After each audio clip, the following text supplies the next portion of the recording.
Hello everyone, I'm Sunil Dangi, Faculty of Biology, and we are discussing a very important chapter for the NEET respirations in plant. And today we will discuss one of the most important topic, that is the glycolysis.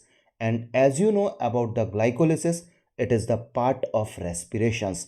और आज के lecture में मैं आप लोगों को समझाऊंगा किस तरीके से ग्लाइकोलिसिस की प्रोसेस होती है, साथ में जब ये ग्लाइकोलिसिस होगा सेल के कौन से पार्ट में होता है. So as you know, glycolysis occurs in the cytoplasm of the cell.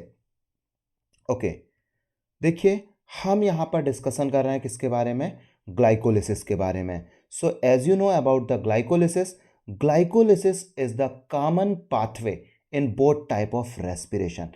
Both type of respirations means this is the common in aerobic and anaerobic respiration. Whether in plant or animal aerobic respirations होगा या फिर anaerobic respirations होगा, इन दोनों ही pathway में glycolysis एक common pathway है. That's means aerobic रेस्पिरेशंस में भी ग्लाइकोलिसिस हो रहा है, एनारोबिक में भी हो रहा है. एनारोबिक रेस्पिरेशंस में सिर्फ और सिर्फ ये ओनली पाथवे है जिसके थ्रू एनर्जी एक्सट्रैक्ट होती है और एनर्जी रिलीज होती है एटीपी के फॉर्म में, जबकि एरोबिक रेस्पिरेशंस में यहाँ पर सिक्वेंशियल पाथवे हो गए. जैसे पहले ग्लाइकोलिसिस है, ग्लाइकोलिसिस के बाद लिंक रिएक्शन, लिंक रिएक्शंस के बाद Krebs cycle and then after electron transport chain चलती है. जबकि एनारोबिक रेस्पिरेशंस में glycolysis is the only pathway by which energy is release. जब हम ग्लाइकोलिसिस को समझते हैं, आखिर ग्लाइकोलिसिस जो वर्ड है कौन से वर्ड से लिया गया है, this is taken from the Greek word. यहाँ पर हम समझें जो ग्लाइकोलिसिस है it is specially composed of the two component. First components is called the glycose, और ग्लाइकोज मीन्स होता है sugar, and second components is the lysis, and lysis means the splitting, that means the breakdown. That means glycolysis is a biological oxidation, splitting or breakdown of the glucose into the two molecules of the pyruvic acid is known as the glycolysis. अब जब हम glycolysis को आगे समझते हैं, आखिर इस scheme को किसने प्रपोज्ड किया. So there were the three scientist. हम इन तीन साइंटिस्ट के बारे में नाम देखें तो ये साइंटिस्ट थे Embden, Meyerhof and Parnas. There were the three scientist, और इन थ्री साइंटिस्ट ने स्पेशली यहाँ पर पाथवे दिया ग्लाइकोलिसिस. इन तीनों साइंटिस्ट के नाम पर EMP, इन तीनों साइंटिस्ट के नाम पर हम ग्लाइकोलिसिस को EMP पाथवे के नाम से भी जानते हैं. So glycolysis also known as the EMP pathway due to discovery of the three scientist Embden, Meyerhof and Parnas. अब इस प्रोसेस को समझिए. आखिर जब ये प्रोसेस ग्लाइकोलिसिस की है कहाँ होती है, सेल में. अब सेल में कहाँ रहेगी ये process, specially this process occurs in the cytoplasm of the cell. Cytoplasm of the cell, suppose आप लोग यहाँ पर ध्यान से समझेंगे, यहाँ पर एक यूकैरियोटिक सेल प्रेजेंट है. Assume it this is a eukaryotic cell. अब इस यूकैरियोटिक सेल में डिफरेंट सेल ऑर्गेनेल्स हैं. अब different cell organelles means the इस सेल के अंदर माइटोकॉन्ड्रिया भी रहेगा, क्लोरोप्लास्ट भी रहेगा, न्यूक्लियस भी रहेगा. Suppose assume it this is the mitochondria, ठीक है, और this is called the cytoplasm. So specially जो ग्लाइकोलिसिस की प्रोसेस है, जिस ग्लाइकोलिसिस की प्रोसेस में ग्लूकोज जो है अल्टीमेटली किस में कन्वर्ट हो रहा है, पायरुविक एसिड्स में. तो ये प्रोसेस कहाँ चलती है, साइटोप्लाज्म ऑफ सेल में स्पेशली ये प्रोसेस होगी. अब जो ग्लाइकोलिसिस की प्रोसेस है सभी लिविंग ऑर्गेनिजम्स में होती है. All the living organisms means whether organisms is the prokaryote और organism is the eukaryote. That's means prokaryotic और यूकैरियोटिक सभी ऑर्गेनिजम्स में ग्लाइकोलिसिस की प्रोसेस होती है, चाहे वो एरोबिक रेस्पिरेशंस दर्शाते हैं या फिर एनारोबिक रेस्पिरेशन शो करते हैं. आखिर ग्लाइकोलिसिस की प्रोसेस में होता क्या है। सो आपको याद रखना है, ग्लाइकोलिसिस की प्रोसेस में जो ग्लूकोज मॉलिक्यूल्स है, इस ग्लूकोज मॉलिक्यूल्स का पार्शियल ऑक्सीडेशंस होगा। पार्शियल ऑक्सीडेशंस मीन्स यहाँ पर ग्लूकोज कंप्लीटली ऑक्सीडाइज नहीं होता है, इनकम्प्लीट ब्रेकडाउन होता है। जैसे ही ग्लूकोज के मॉलिक्यूल्स का पार्शियल ऑक्सीडेशंस होगा, उसके कारण क्या होगा, एक ग्लूकोज का जो मॉलिक्यूल्स है that is converted into 2 molecules of pyruvic acid. So this process is known as the glycolysis. Excuse me. यहाँ पर ऐसे समझिए, सपोज यहाँ पर एक ग्लूकोज का मॉलिक्यूल्स है, जैसे ही यहाँ पर ग्लाइकोलिसिस होगा तो ग्लाइकोलिसिस से पायरुविक एसिड्स के 2 molecules का फॉर्मेशंस हो जाता है। तो this process is known as the glycolysis. अब आखिर क्वेश्चन उठता है, जो ग्लाइकोलिसिस की प्रोसेस में ग्लूकोज का ब्रेकडाउन हो रहा है, तो आखिर प्लांट में ये ग्लूकोज कहाँ से आएगा। सो देखिए, प्लांट जब फोटोसिंथेसिस परफॉर्म करते हैं तो फोटोसिंथेसिस की प्रोसेस में ultimately there is a formations of the glucose. जैसे ही प्लांट्स में ग्लूकोज बनता है, ये ग्लूकोज या तो कन्वर्ट हो जाता है सुक्रोज में या फिर स्टार्च में, क्योंकि स्टार्च के फॉर्म में प्लांट में ग्लूकोज स्टोर होता है और सुक्रोज नॉन रिड्यूसिंग शुगर है, इसीलिए ग्लूकोज जो है सुक्रोज के फॉर्म में ट्रांसपोर्ट होता है। अब यहाँ पर प्लांट्स में ग्लूकोज जो है कहाँ से ऑब्टेन होगा, या तो सुक्रोज से या फिर स्टार्च से, क्योंकि जब स्टार्च का ब्रेकडाउन होता है सो एक स्टार्च का मॉलिक्यूल्स 2 ग्लूकोज मॉलिक्यूल्स में कन्वर्ट हो जाता है, जबकि एक सुक्रोज मॉलिक्यूल्स पर स्पेशली एक्ट करता है इन्वर्टेज एंजाइम। तो यहाँ हमने क्या कहा, स्पेशली जो सुक्रोज है, इस सुक्रोज पर एक्ट करता है एक enzyme, that enzyme is called the invertase, और इस इन्वर्टेज एंजाइम की प्रेजेंस के कारण ये सुक्रोज मॉलिक्यूल्स कन्वर्ट हो जाता है ग्लूकोज के एक मॉलिक्यूल्स में, साथ में एक मॉलिक्यूल्स यहाँ पर फॉर्मेशंस होता है फ्रक्टोज का। अब जैसे ही यहाँ पर ग्लूकोज और फ्रक्टोज के मॉलिक्यूल्स बनेंगे, जो कि एक तरीके से मोनोसेक्राइड्स हैं, ये दोनों ही मॉलिक्यूल्स इजीली इंटर कर जाते हैं किसमें, ग्लाइकोलिसिस की प्रोसेस में। लेकिन नीट में कॉमनली पूछा जाता है ग्लूकोज को लेकर, और एनसीईआरटी में जो एक्सप्लेनेशंस है वो ग्लूकोज को लेकर ही है। तो हम समझते हैं किस तरीके से ग्लूकोज का ब्रेकडाउन होगा और उस ग्लूकोज को ग्लाइकोलिसिस के थ्रू किस तरीके से एनर्जी रिलीज होगी। Excuse me. अब जो ग्लाइकोलिसिस की प्रोसेस है ओवरऑल कंप्लीट होती है 2 हाफ में।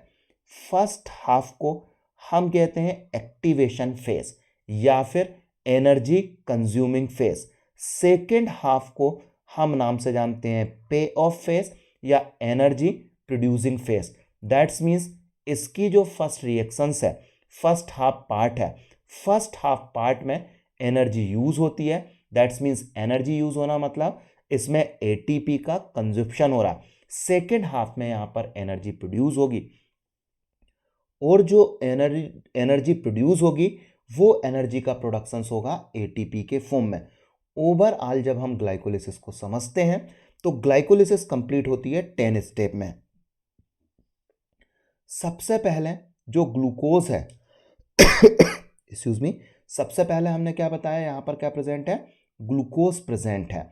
अब ये ग्लूकोज क्या है, 6 कार्बन कंपाउंड है, C6H12O6।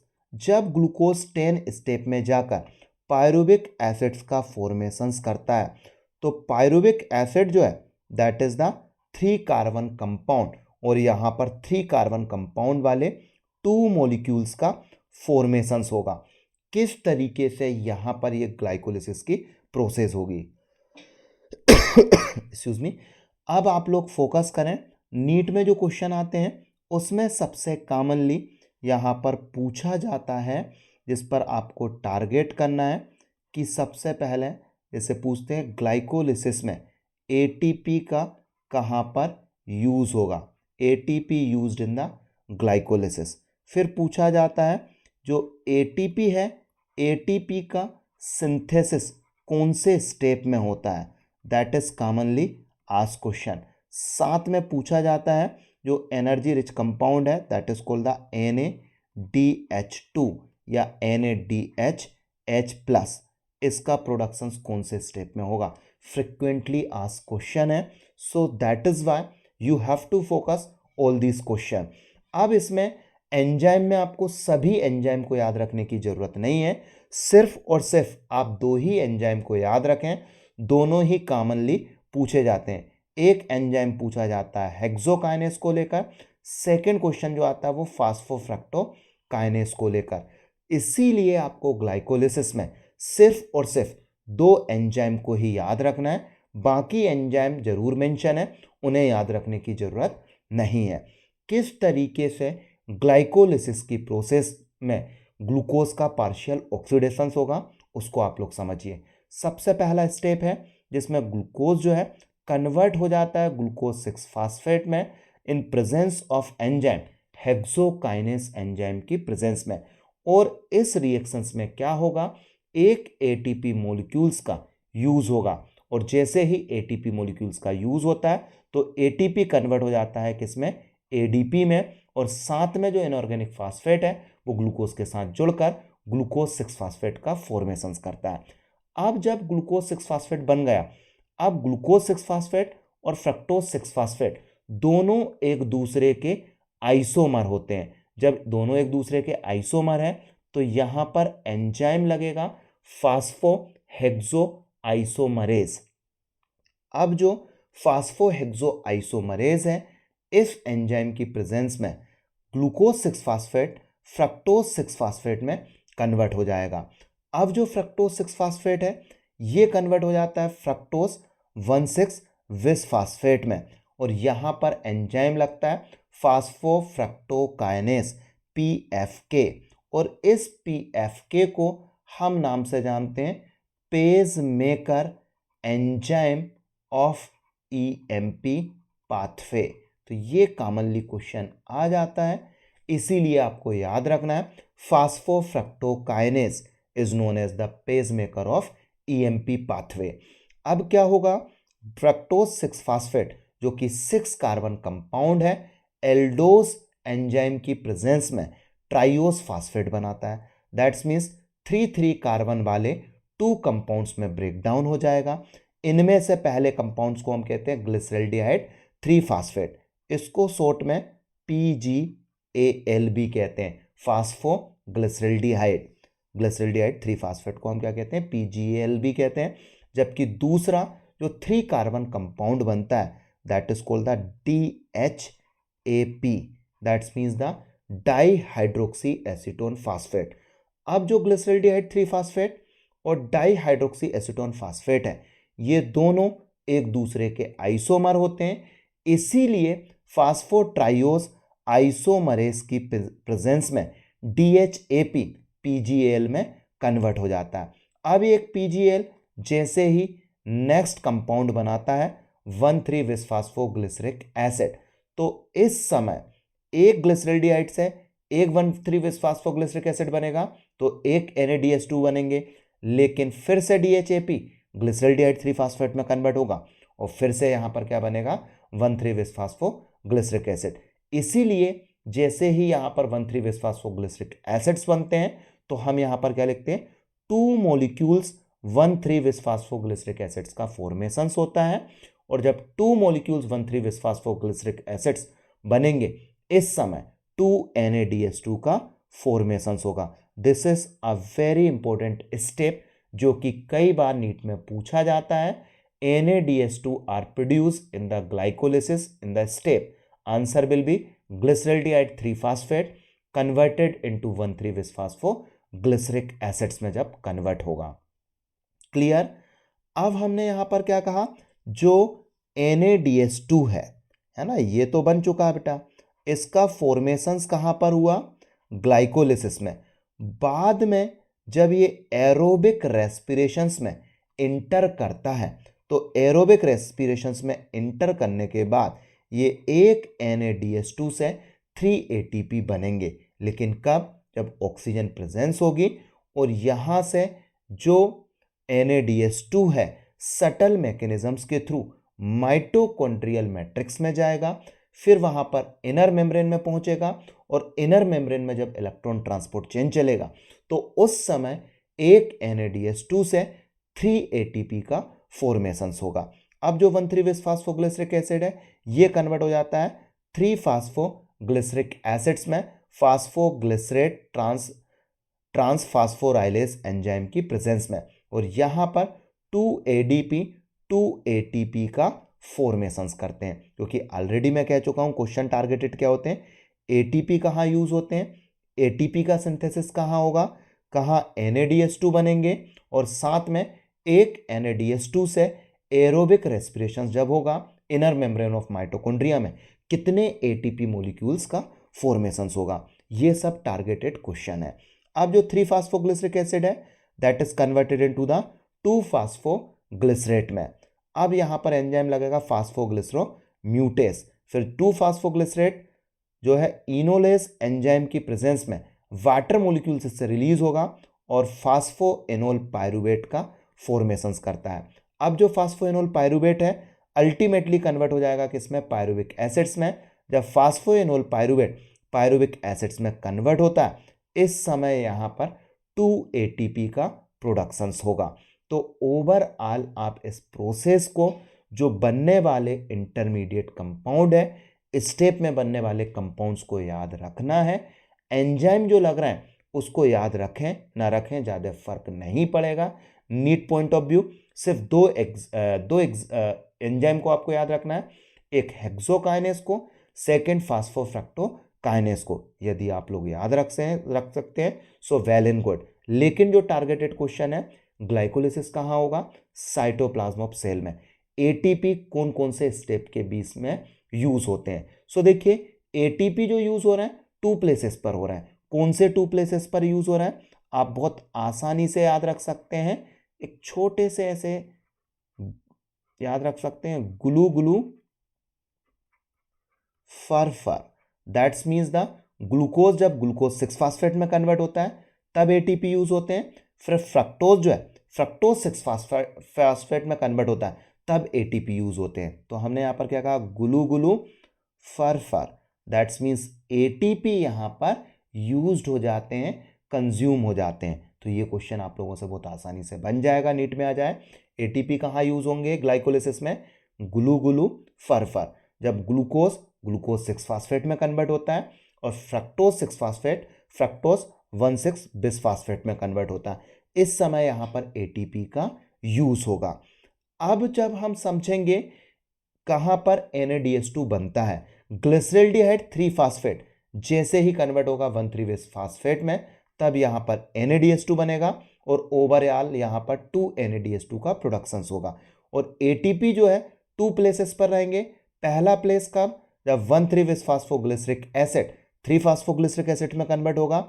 दूसरा लास्ट स्टेप में जब फास्फोएनोल पायरुवेट पायरुविक एसिड्स में कन्वर्ट होते हैं। तो इस तरीके से हमने ग्लाइकोलिसिस को समझा। अब आपको आखिर ग्लाइकोलिसिस में बनने वाले इंटरमीडिएट कंपाउंड्स को याद रखना है, या टोटल 10 स्टेप में कौन कौन से कंपाउंड्स बनते हैं तो आप निमोनिक्स के थ्रू भी याद रख सकते हैं। एक छोटी सी स्टोरी है, एक स्टूडेंट है जो स्कूल में पढ़ता था, जो पढ़ने में अच्छा नहीं था। अब उसको स्कूल के टीचर ने असाइनमेंट दिया। अब उसको उस असाइनमेंट को कंप्लीट करना था जिसमें उसको कलरफुल पेपर पोस्ट कार्ड लगाकर शानदार असाइनमेंट तैयार करना था। तो उसके पेरेंट्स ने, उसके डैड ने उसे सजेशन दिया, एक जीनियस लड़के से दोस्ती कर लो, वो तुम्हारी असाइनमेंट में मदद कर देगा और इसके लिए जो पेपर पोस्ट कार्ड और आपको जो भी पिक्चर चाहिए मैं ला दूंगा। तो आप इसको एक छोटे से निमोनिक से याद रख सकते हैं, good and genius friend found, great dead bias purple paper post card and picture. तो जिससे आपको इसमें बनने वाले इंटरमीडिएट कंपाउंड आसानी से याद आ जाएंगे। कैसे याद रख सकते हैं, बड़े सिंप्लीफाई करके आप लोग इसको याद रख सकते हैं। जैसे हमने कहा good and genius friend found, क्या कहा हमने यहां पर, good and genius friend found, ठीक है, good and genius friend found, ठीक। इससे आपको क्या याद आ जाएगा, good glucose, genius glucose 6 phosphate, friend fructose 6 phosphate, found fructose 1,6 विस फास्फेट। फिर हमने क्या कहा, ग्रेट डेट, ग्रेट मतलब ग्लिसरल्डिहाइड 3 फास्फेट, तो हमने यहां पर लिखा ग्रेट डेट।